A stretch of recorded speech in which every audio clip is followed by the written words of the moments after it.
Hernán Altuve, Juan Carlos Valdivia me acompañan esta noche para analizar esta semana política y también probablemente económica, porque parte de las noticias que impacta ciertamente el manejo político es este magro resultado de 1,84% en crecimiento del PBI para mayo. Conforme uno lo quiera ver, ¿no? Algunos dicen que es consecuencia de la mala política, otros dicen que va a activar otro tipo de política, pero lo cierto es que sí, pasa a ser el tema económico un tema estrictamente político en los siguientes meses. ¿Cómo está, señores? Un gusto, buenas noches, gracias por acompañarnos. Gracias por la invitación. Además está decir que Fernán es candidato a la alcaldía de Lima, vamos a tratar ese tema luego. Bien, empecemos por el tema del Congreso. Habrán escuchado a Alberto Bengolea, muy directo. Hoy día Mirko Lauer en su columna destaca que, por ejemplo, el que se logre finalmente establecer una opción de oposición y una lista que haga frente al oficialismo y que incluso pueda arrebatarle votos y ganar, no sería conveniente en estas circunstancias. Yo les pido una opinión sobre eso. ¿Piensan que la oposición está en posibilidad de hacerse de la presidencia del Congreso? Yo creo que sí, que está en posibilidad, y yo creo que lo que mejor le vendría al gobierno es una oxigenación en este momento, como ocurrió en el gobierno de Alejandro Toledo, donde también satanizaron la posibilidad de que llegase un miembro de la oposición a la presidencia del Congreso. Llegó Antero Flores Arauz, no pasó nada, no se derrumbó el poder legislativo, ni tampoco se convirtió esto en una guerra de poderes. Y al final de cuentas terminó oxigenado el gobierno, se quitó mucha presión que ya tenía y un desgaste, y obviamente se permitió que los 2 siguientes años fueran 2 años, digamos... Más calmos. Más calmados, ¿no? Ahora, sin embargo, en el cuarto año, Juan Carlos, de este gobierno, donde se necesita seguramente más acelerador a varias reformas que siguen aguantadas o mal hechas, de repente el gobierno, el presidente y Nadir en ella esperan que el Congreso siga siendo una suerte de caja de resonancia para su agenda, ¿no? No sé cómo lo ves tú. Claro, lo que le falta al gobierno es una oposición que la rete. El problema está en que, como lo ha dicho Bengolea, y como es notorio, todos lo sabemos, es efectivamente solamente una mesa de partes, ¿no? Entonces llegan las cosas desde el Ejecutivo, se discuten, digamos entre comillas, va el ministro, las expone, no hay un debate serio, no hay un debate prolongado, todo eso dura 3 horas, en la tarde se pone al pleno y se vota la ley y discuten, la mayoría leen unos papeles que les entregan los asesores de los ministerios y listo, se acabó el pollo, ¿no? Entonces, lo que se necesita para que la democracia funcione es que la oposición rete al Ejecutivo, le plantee una agenda alternativa de cambios que se han venido planteando, pero en el Congreso es imposible discutir algo que no sea lo que el Ministerio de Economía aprueba. También es la ruta inversa, es decir, cuando el gobierno no desea que algo sea aprobado, se hace saber de inmediato, no pasa, así es simple. No está en la agenda. Así es. Entonces, yo creo que es positivo. Yo creo que además los nombres que se están mencionando son nombres potables. Lo dijimos acá cuando estuvo acá Javier Bedoya. Javier Bedoya, claro. ¿No? Javier Bedoya es un hombre con trayectoria, con experiencia en el Parlamento, con trayectoria personal, con trayectoria familiar. Es un político de lo que se necesita para que el Congreso hoy en día recupere señorío. O sea, este manejo chicha que lo ha tenido entre la prepotencia de Villarán, la negociación de Isla y la torpeza de Freddy Otárola, bueno, pues no. Entonces, claro, todos tratándose de mantener en línea con el... salvo Aguataz en algún momento. Ahora, con el Ejecutivo. ¿Pero alcanzarán los votos? Difícilmente, ¿no? O sea... Bueno, ya eso es una ecuación. Lo que es cierto es que hay una fractura, hay una crisis, hay un motín a bordo del buque nacionalista que se nota. Ellos dicen que no pasa nada, pero las señales de humo a leguas están mostrando que hay una crisis interna. Entonces, el punto es... Ellos quieren un cuarto año para llevar adelante reformas. ¿Qué reformas? Lo que no hicieron en los 3 primeros años, ya no lo van a hacer en el cuarto. O sea, ellos ya han tenido su oportunidad para poner en su agenda lo que tenían que estar cosechando hoy en día y no lo han puesto. Se han desgastado en el poder bajo una agenda caprichosa de poner esto sí, de quitar aquello que no les gusta, etcétera. Y ahora dicen, bueno, la situación económica y política no la vemos bien, queremos un cuarto año para nosotros seguir manejando. Un momentito, pero ya ni siquiera dentro de tu frente interno tienes los consensos.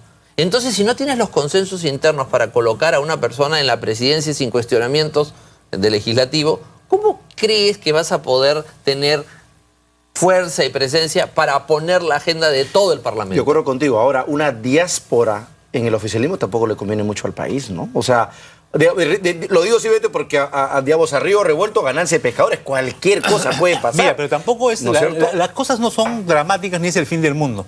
Han elegido a Alfredo Tarola y no ha pasado nada. O, digamos, y lo pueden volver a reelegir ahorita, ¿no? Puede ser mal menor. Lo que se requiere es que se actúe de manera democrática y como actúan en cualquier democracia republicana. O sea, si no tiene mayoría, tiene que hacer alianzas, tiene que pactar con los otros grupos que tienen un proyecto de sociedad similar al que tiene hoy en día Ollanta Humala. Más allá del pacto de impunidad que tienen con Perú Posible. Más allá porque claro, lo que tienen con Perú Posible va a ser un pacto de impunidad. Eso solamente es Perú Posible, es Ecoteva. El pacto Ecoteva. O sea, así no, tú pero digamos, hay partidos con los cuales se puede pactar temas económicos, se puede pactar. Yo creo que el PPC estaría dispuesto a hacerlo. Yo creo que varios de ellos estarían dispuestos, incluso el Fujimorismo yo creo que estaría dispuesto, siempre y cuando pues sea un pacto. Sobre una agenda. Sobre una agenda y donde yo doy y tú das, no donde tú me obedeces y yo digo lo que vamos a hacer. ¿No? Es que eso es como funciona, por ejemplo. Ahora, regresando, Fernán, al tema del oficialismo del partido, es mucho decir, creo, del movimiento oficialista. Digamos, yo lo que sí he notado es, a propósito de esta suerte de sublevación en la granja, es que si Palacio de Gobierno, si su presidenta, el presidente de ejercicio, no logran articular a esa bancada con un horizonte más o menos alcanzable, con un sueño a corto y mediano plazo, eso les puede ir muy mal.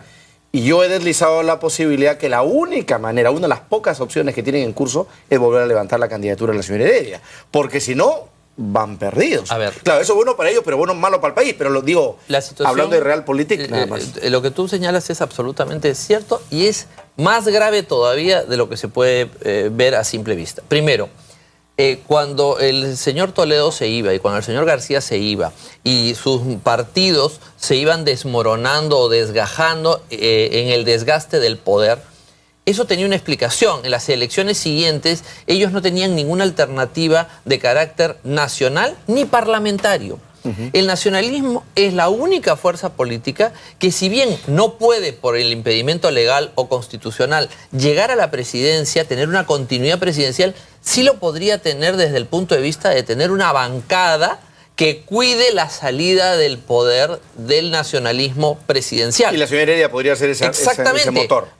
Pero si esta crisis se produce es porque se ha perdido fe aún de esa posibilidad. Por lo tanto, la gravedad de la situación es mucho mayor que en el caso del señor Toledo y del señor García. Porque quiere decir que ya no tienen confianza en ese liderazgo, ni siquiera teniendo la opción de conformar una sólida bancada en la próxima elección parlamentaria. Entonces, ¿ante qué cosa estamos? O sea, la magnitud y la profundidad de esa crisis, más allá de las declaraciones así, todas de que fraternidad, consenso y consenso, y unidad, aquí hay un problema central de base en el cual ha tenido que salir el presidente de la República a ser jefe del partido que dice de que ya no es jefe. Y a decir, bueno, cada una de las chicas sepárense y váyanse a su casa. Entonces quiere decir que el liderazgo de la señora Heredia ha quedado dañado. Y Juan Carlos, no veo un liderazgo alternativo. O sea, salvo que tú me hables de Ana Jara, que probablemente podría ser esa carta de recambio, no veo en el oficialismo a alguien que articule un horizonte común y que el cual confíen para un mejor resultado a partir de 2016. Es un partido de caudillos, ¿no? Donde el caudillo es la pareja. Pero está claro hoy día que el caudillo es el presidente y que por lo menos lo que ha sucedido esta semana es un reclamo al maltrato que vienen recibiendo un sector de parlamentarios que entienden que desde Palacio se cree que ellos solamente deben obedecer y no discutir. Por eso es que la señora Saavedra dice, yo he sido electa por el voto popular. ¿no? Y tengo A la derecho... señora no le ha elegido nadie. Ya, a la señora no le ha elegido nadie. No le gusta el WhatsApp, pues, no le gusta el WhatsApp. Hay un tema con una serie de parlamentarios que, claro, se sienten maltratados porque no se les escucha. Ajá. Y eso es además una cosa que se repite permanentemente. Eso no es novedad en este régimen, ¿ah? También ha pasado en anteriores regímenes. Claro, ¿no? correcto. Y es hacia el final del régimen donde se presentan este tipo de reclamos. Claro, pero... ¿Qué cosa es lo que va a suceder? Yo coincido con Fernán en una cosa, que lo que ha demostrado esto es que Nadine Heredia no tiene el mando en el partido, ¿no es cierto? O sea, manda, si el partido tiene 3 estructuras, los congresistas, tiene los ministros, ¿no? Y tiene el grupo de asesores. Eso, digamos, es el partido. Entonces, Nadine maneja a los ministros, pero no maneja...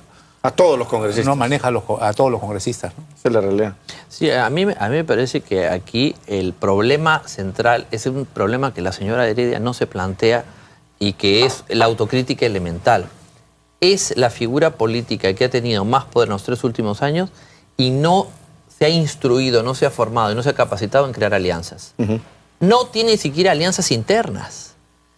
El señor Toledo, digan lo que digan, hizo alianzas. Hizo alianzas con el FIM, hizo alianzas con sectores económicos, hizo alianzas con sectores sociales, hizo alianzas intrapartidarias. El señor Toledo hizo alianzas. El señor García hizo alianzas. Obvio. No gobernó prácticamente su partido, sino trajo al señor Yaú Simón, hizo alianzas. Abrió la cancha. Abrió la cancha. No, y se lleva bien con el fujimorismo. Además, había una suerte de alianza Solidaridad Por eso, Nacional. exactamente. Entonces, todo el modelo del nacionalismo autárquico, de dominio de la señora Heredia, ha llegado a su fin. De construcción de lealtades o de sobonerías, pero eso pues no da viabilidad en el largo plazo, ¿no? Que se necesita el frente de alianzas, ¿con quién tiene alianzas la señora Heredia? Y además, ¿quién quiere hacer alianzas con una persona que no ha cumplido sus compromisos, si alguna vez ha tenido alguno? Entonces, el político que no se da cuenta que el cumplimiento de una alianza, si no quieres hacer una alianza, no la hagas, pero si la haces, la tienes que cumplir.